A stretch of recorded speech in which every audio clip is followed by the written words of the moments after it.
Olá, boa noite, bom dia, boa tarde, conforme a ocasião. Somos convidados a conversar um pouco sobre Asherá. Quem é Asherá? A esposa de Deus que ficou fora da Bíblia.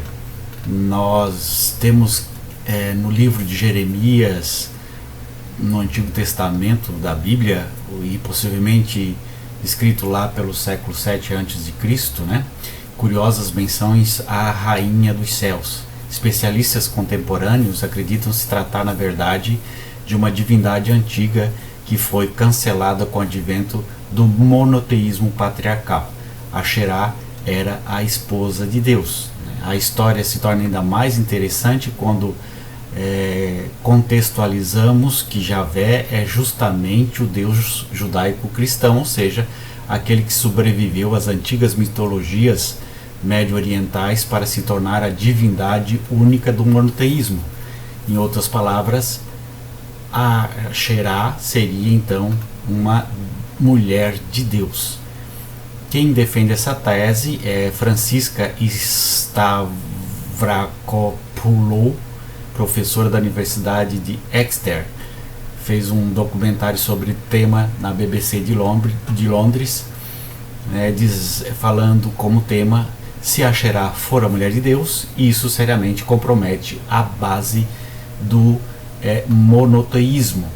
Então, no vídeo aí, ela promete fazer uma investigação sobre o tema, ouvindo especialista e mostrando a presença da deusa em escrituras e esculturas no mundo antigo.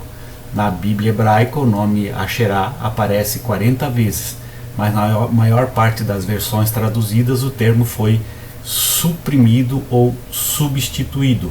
O que era a deusa Asherá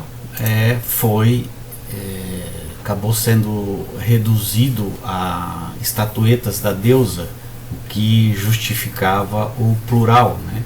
Mas a metonímia se torna ainda mais redutora em outras versões, como na tradução Almeida Revista e Atualizada, que muda Asherá, é substituída por poste ídolo.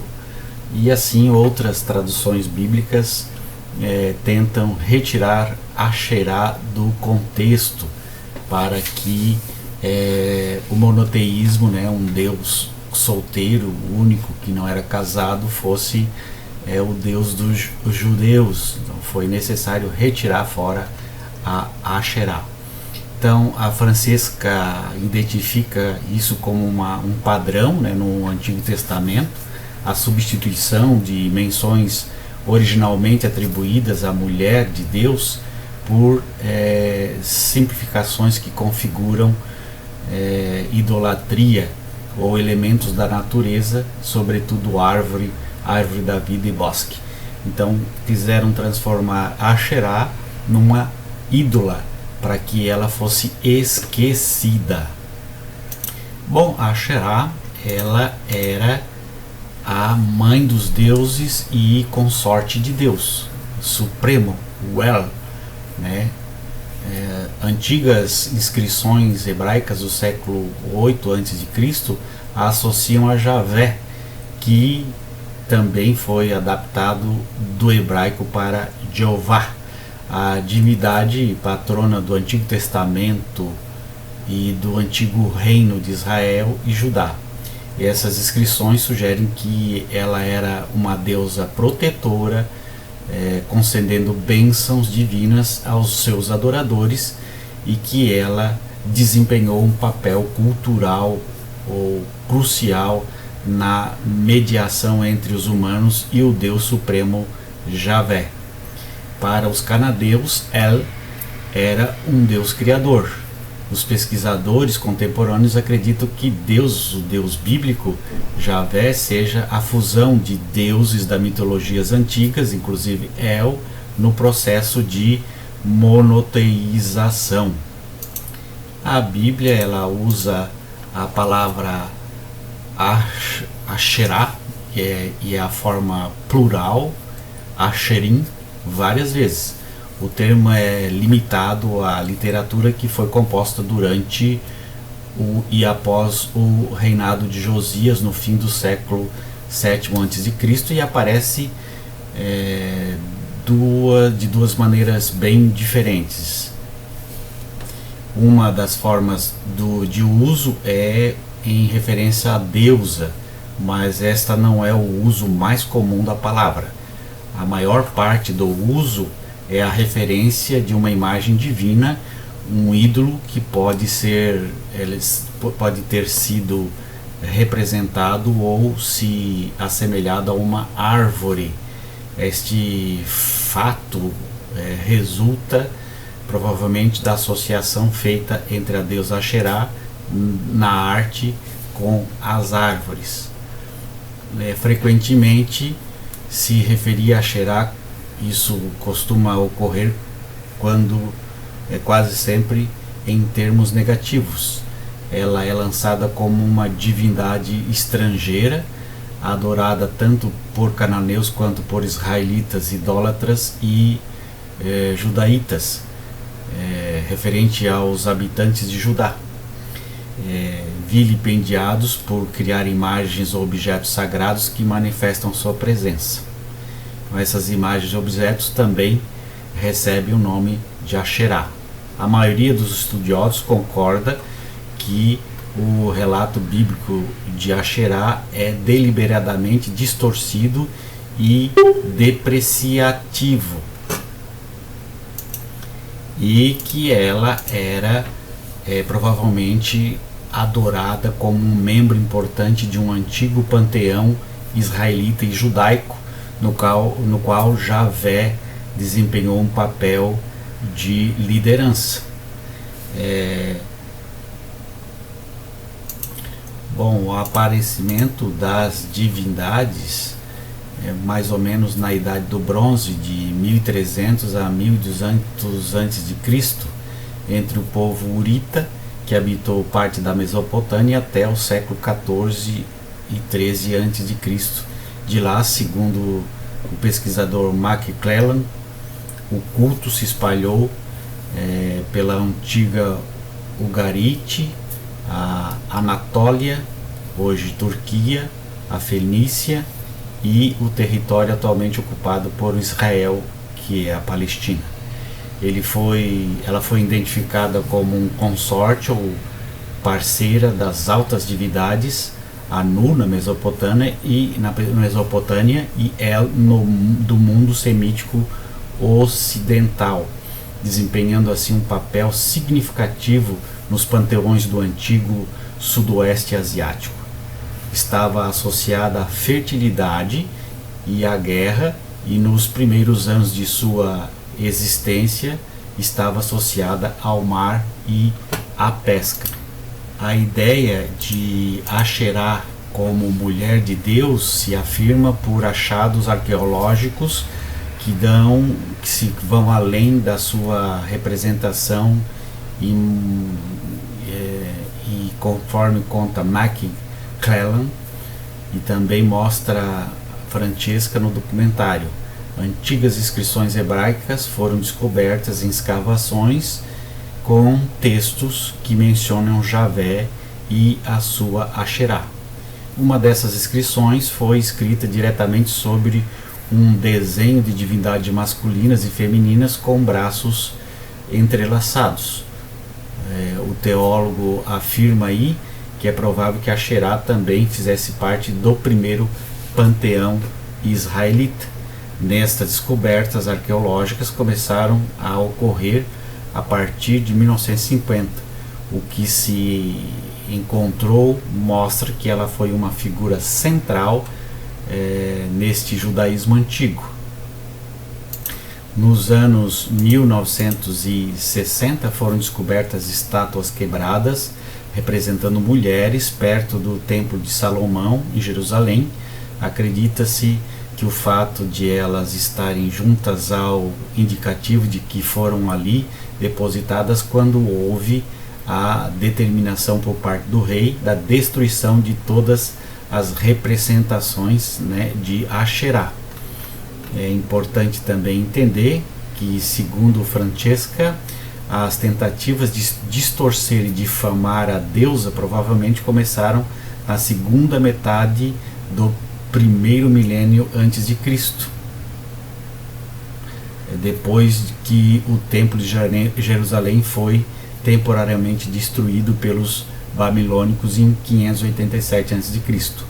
À medida que o templo foi reconstruído, o mesmo aconteceu com a adoração a Javé, e Javé tornou-se um deus intolerante com todas as outras divindades, incluindo a deusa Asherá.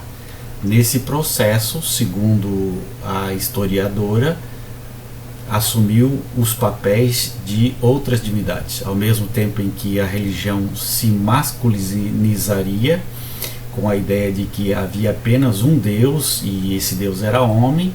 Asherá passou a ser tratada como uma divindade falsa e ilegítima, e sua adoração passou a ser taxada como uma coisa primitiva. Em artigo intitulado Asherá, a Deusa Proibida, publicado em 2007 na revista Aulas da Universidade Estadual de Campinas, Unicamp, a teóloga Ana Luísa Chaves Cordeiro explica como apagamento de Asherá se deu durante o processo de transformação das religiões politeístas em uma crença monoteísta. Reconstruir a presença de Deus, da deusa Asherá, na vida das mulheres e homens do antigo Israel é um esforço a partir de uma perspectiva feminista de gênero, trazer elementos que nos ajudem numa maior aproximação do que foram os espaços religiosos e vitais deste povo. Essa reconstrução é algo necessário, uma vez que estamos diante de textos sagrados marcados por um sistema patriarcal, onde há o domínio do Pai, onde há o domínio do Senhor. Esse processo não ocorreu de uma hora para outra, ao que tudo indica, passou a ser enfatizado nas escrituras a partir do século 8 a.C., com o profeta Oséias equiparando a adoração de outras divindades que não Javé ao pecado da idolatria. É a partir de então, e sob esse contexto, que as menções a Asherá começaram a ser dessignificadas na literatura antiga. Então a divindade feminina começa a perder espaço e fica somente a divindade masculina, né, na religião oficial, ganhando cada vez mais força o poder masculino, principalmente a partir das características dominadoras e guerreiras, né? Homem guerreiro, homem dominador. Apesar das evidências históricas desse processo, há ainda uma resistência na aceitação. A dificuldade ou relutância com que alguns acadêmicos bíblicos encaram a evidência da pluralidade divina pode muito bem refletir, em parte, um choque cultural e um desconforto decorrente das referências religiosas e filosóficas das traduções intelectuais ocidentais. Então ninguém quer dizer que Deus tinha uma esposa, né? Isso seria desdivinizar a pessoa de Deus, né? Não sei porquê, tudo bem se ele tivesse uma esposa. O próprio conceito de um Deus monoteísta e transcendente que continua a dominar o discurso cultural ocidental é o de uma divindade única e solitária de desempenho e envolvimento macro-religioso.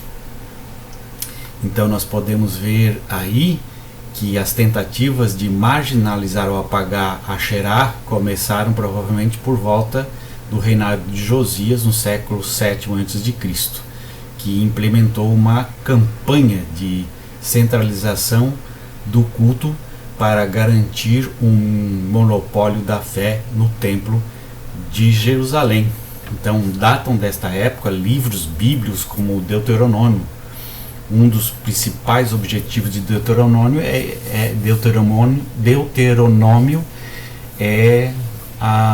de outros livros bíblicos que se lhe seguem, conhecidos como literatura deuteronomista, eram eliminar o culto a Asherá.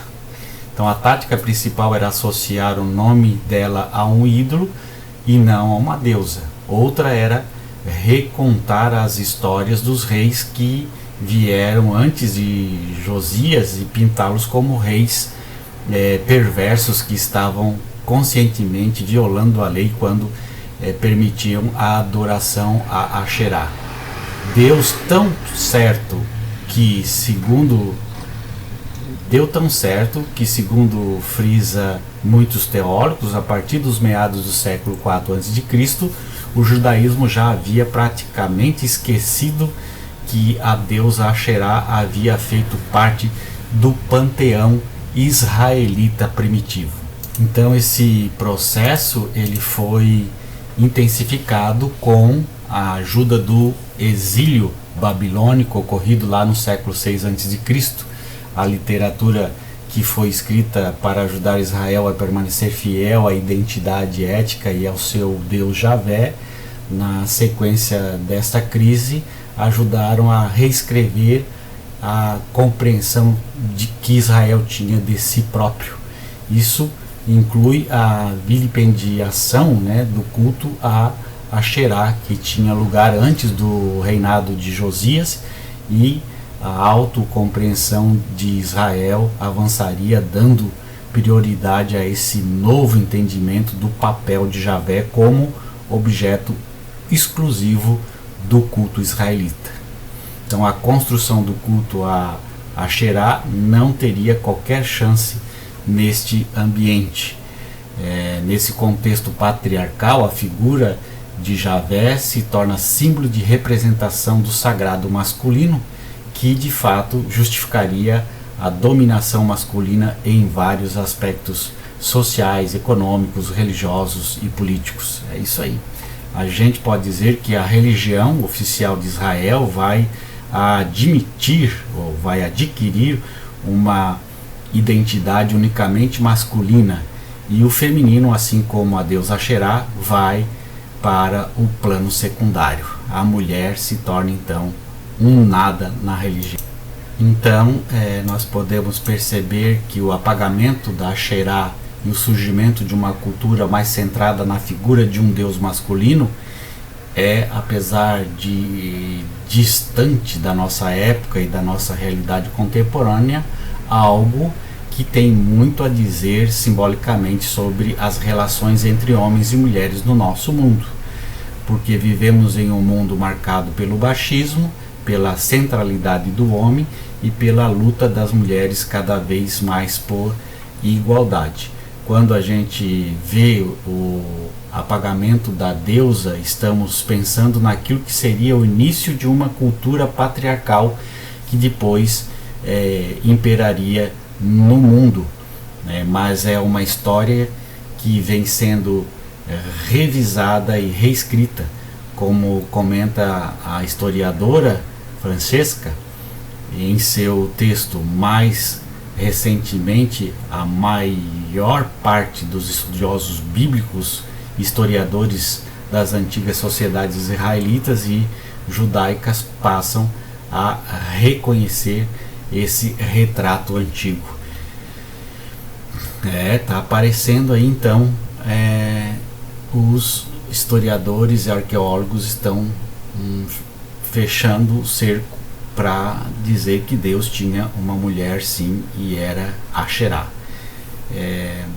Francesca também acrescenta que nas últimas décadas a maneira de estudar o assunto vem sofrendo mudanças, motivadas em parte pela influência persuasiva da crítica feminista, após-colonial e sociocientífica, e isso aqui não vou para lá.